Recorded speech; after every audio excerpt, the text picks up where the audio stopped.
On ne plaisante pas avec l'info, on est de retour sur le plateau avec mes invités de tout à l'heure. On va continuer à parler d'économie et de finances.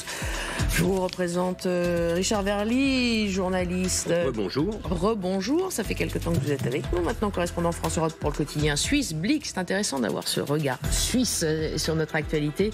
Également nos chroniqueurs économiques et politiques, Baptiste Garguichat, chroniqueur politique d'LCI, et Thomas Schnell, chroniqueur économique LCI. Et ça tombe bien parce que l'économie et la finance, on va en parler avec la bourse qui a pas mal chuté après l'annonce du décret signé par Donald Trump concernant les droits de douane. Est-ce qu'on a des images de ces bourses qui finissent dans le rouge? C'était le cas vendredi avec un Nasdaq à la baisse, c'était le cas également des bourses européennes avec des réactions quand même mitigées, c'est le moins qu'on puisse dire, sur ce qui se passe à l'étranger, notamment du côté américain avec ces droits de douane qui ont explosé. On était dans un monde de quasi libre-échange il y a encore un an.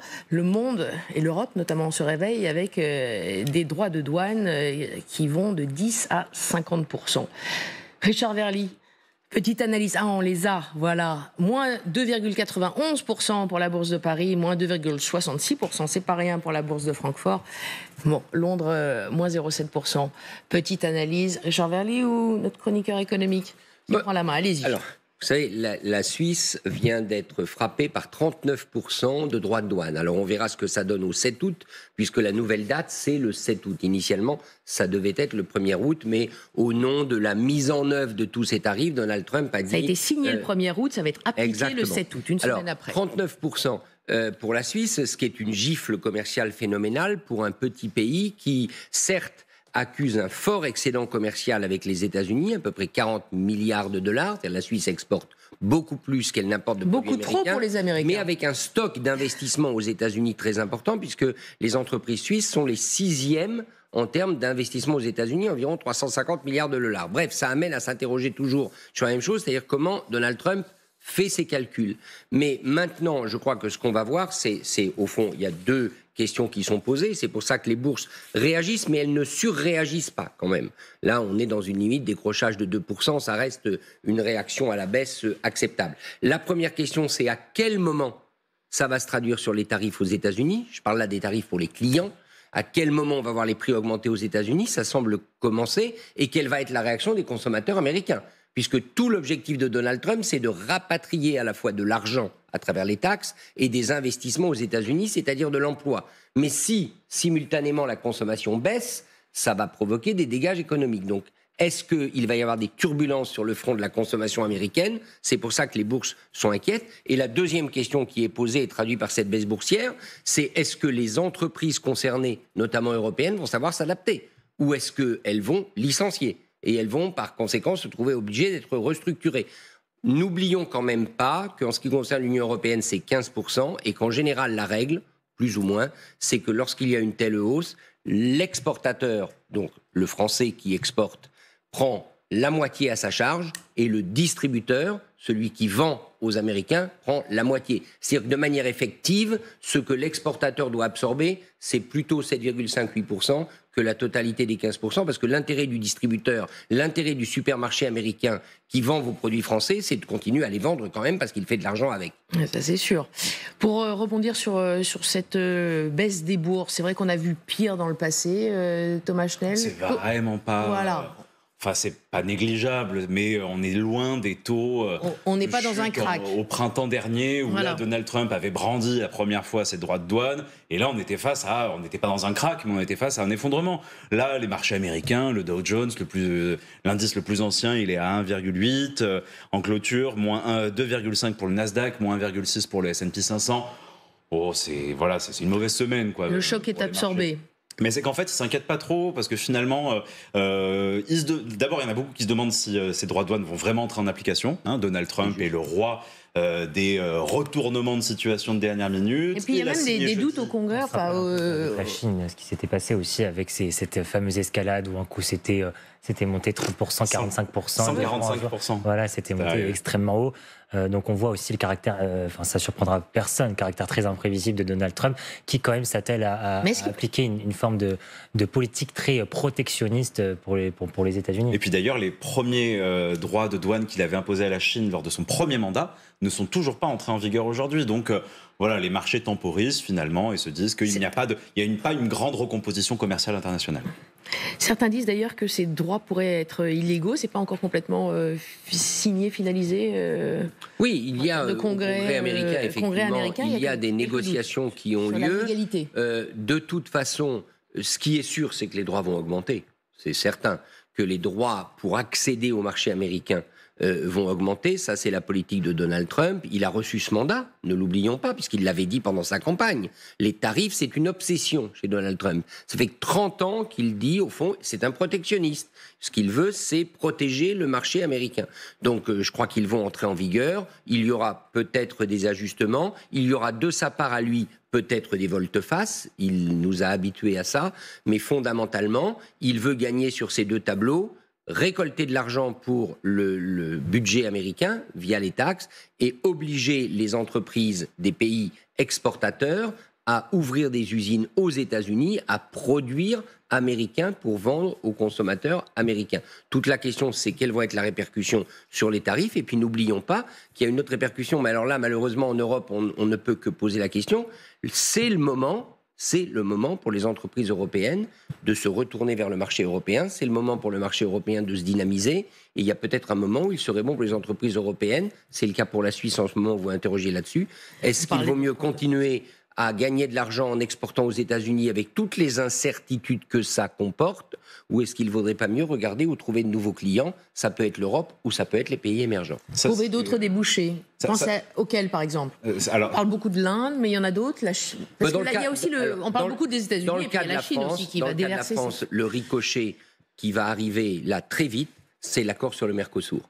Il est évident que quand l'Europe se voit fermer des portes aux États-Unis, les Européens, les exportateurs, là je parle pas seulement des exportateurs français, ont besoin de nouveaux marchés. Il y a un accord qui est prêt avec l'Amérique latine, le Mercosur. Quasiment toute l'Union européenne est pour, sauf la France. Je vois mal comment Paris pourrait continuer de résister.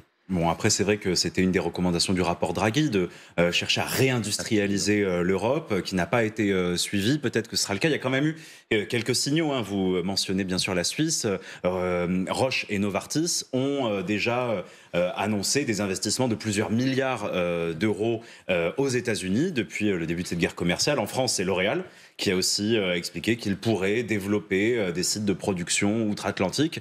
Donc, les entreprises... Bernard Arnault, qu'on a beaucoup entendu sur le sujet avec son atelier au Texas. Ouais. Disons que les entreprises, elles n'ont pas autant de temps que les politiques, puisqu'elles ont les fins du mois qui approchent et elles doivent prendre des décisions. Donc, est-ce qu'elles peuvent se permettre d'attendre? Je pense évidemment aux producteurs de vin français qui, depuis 2 mois, ont les stocks qui s'accumulent, leurs grossistes américains qui hésitent à leur acheter parce qu'ils ne savent pas à quel taux ils vont payer. Et donc, il y a les bouteilles qui s'entassent en fait dans les domaines français. Et eux, ils se disent, mais voilà, nous, en fait, on est coincés, on veut une clarification pour savoir dans quel sens se diriger. C'est vrai, la clarification, ça fait quelques jours qu'on en parle. On l'a toujours pas, par exemple, sur les vins et spiritueux. C'est vrai que les Français aimeraient bien avoir une exemption là-dessus, mais... C'est vrai que de manière générale, la manière dont cela a été subi, ça a été vécu comme une humiliation.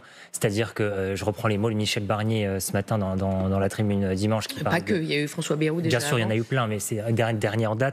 Donc forcément, c'est maintenant comment le gouvernement peut réagir par rapport à ça, comment le Parlement peut réagir par rapport à ça. On sait qu'il y a une proposition de résolution qui a été déposée par un député de gauche, c'est Emmanuel Morel, qui a déposé une proposition de résolution qui demande effectivement au gouvernement de s'opposer à cet accord. Ça va être un casse-tête pour l'exécutif et forcément, il y a un risque fort d'impact sur l'économie française. Alors cette proposition de résolution, ça pourrait, concrètement, ça demande à la Commission européenne de soumettre l'accord à à un vote, à l'unanimité des États membres et à une ratification par le Parlement. Mais on sait bien qu'aujourd'hui, le poids français au sein du Parlement, même si la voix française est entendue, nul ne sait vraiment encore si ça permettra de trouver une voie de passage par rapport à ça. Il y a deuxième chose, c'est qu'on parlait tout à l'heure des marchés intérieurs. C'est vrai que certains politiques disent qu'on ne s'est pas assez défendu, qu'on n'a pas assez défendu la voie européenne et que on aurait dû faire des mesures de rétorsion, notamment sur les géants américains. On voit qu'on commence à avoir l'idée des boycotter des produits américains. L'idée commence à émerger un petit peu dans le débat. Mais ça, est-ce que ça pourra vraiment être, comment dire... ça tombe bien, Baptiste, vous me faites la transition, puisque entre-temps, nous avons un nouvel invité sur notre plateau et on va parler justement peut-être de boycott, de comment peuvent contribuer les consommateurs à une stratégie globale. J'ai la joie d'accueillir Bertrand Pancher. Bonjour, monsieur. Bonjour. Merci d'être là. Vous êtes président du parti Utile. Ça tombe bien, et du think tank Décide Ensemble. Vous êtes ancien député de la Meuse, ancien président du groupe Elliott, et vous êtes à l'origine d'une application qui s'appelle Non Merci. Non Merci aux produits américains, grosso modo. Vous vous appelez justement, Baptiste vient de nous le dire, pour le boycott des produits américains. Il faut consommer maintenant local et consommer européen. Voilà. On est d'accord, j'ai résumé. Alors, expliquez-nous. D'abord, merci de m'accueillir aujourd'hui, Marie Bretz. Le plaisir de retrouver mon ami Richard Verly. Donc, consommer européen et consommer suisse aussi, on est d'accord ou pas? Richard, je connais très très bien Richard. Et refaire davantage connaissance. Bon, d'abord, vous dire que j'ai été profondément choqué, scandalisé par la façon dont notre présidente de la Commission européenne a été reçu dans le golfe de Trump. Ursula von der Leyen. Trump-Berry, Thornberry, de façon vraiment humiliante pour l'Europe, les valeurs qu'on représente, et puis surtout par un manque complète de transparence. La Commission européenne, évidemment, a le pouvoir unique de négociation, mais enfin c'est quand même dans un cadre qui est très, très précis par nos institutions. Le Conseil doit donner des directives, la Commission des orientations, tout ça une absence complète de transparence. Le Parlement européen n'est pas convoqué et les parlements nationaux non plus. On va se prendre 15% de taxes dans des conditions d'ailleurs encore peu transparentes. On ne sait pas exactement ce qu'il va y avoir dans l'accord. Et je pense qu'à un moment, quand les responsables politiques ne jouent plus leur rôle, je ne me satisfais pas du silence assourdissant de la France dans cette affaire. Eh bien, c'est aux citoyens et aux consommateurs de le faire. Et donc, je vais lancer une application. Je suis en train de... Elle n'est pas encore lancée. Je travaille sur l'application. La mise en œuvre de cette application prend quand même quelques semaines. J'ai des bénévoles et des professionnels qui travaillent avec moi. Elle va être mise en place dans quelques semaines. Version française, version anglaise. Là, c'est version anglaise. Enfin, c'est les deux. Voilà, non merci, c'est pas non merci. Les deux. Elle s'appelle No Merci, non merci, et en France anglais. C'est en franglais. Sans pitié, quoi. Voilà, sans pitié, ça va être. Alors l'idée, c'est quoi? L'idée va être très simple. On va cliquer avec nos smartphones, malheureusement, au système Android. On va télécharger l'application gratuite et on va cliquer sur tous les codes barres, tout ce qu'on veut, les shampoings. Et dès que c'est américain, tout. Et si ça s'affiche rouge, c'est des produits directement importés des États-Unis. Si c'est vert, c'est des produits locaux, français ou européens. D'ailleurs, et européens, c'est bien ça. Et les Chinois. Et les produits chinois. Les Chinois, on va travailler sans doute sur une version complémentaire par la suite. D'accord. Parce que ce ne serait pas inintéressant. Il y a le problème américain dont on va parler. Il y a aussi le problème chinois qui explique la façon dont l'Europe dévisse sur le plan économique. On est un géant sur le plan économique, on est un nain sur le plan politique. Moi, je ne me satisfais pas de tout ça, quoi. Si on avait vraiment la force de le faire, on pourrait imposer tout ce qu'on veut au monde entier.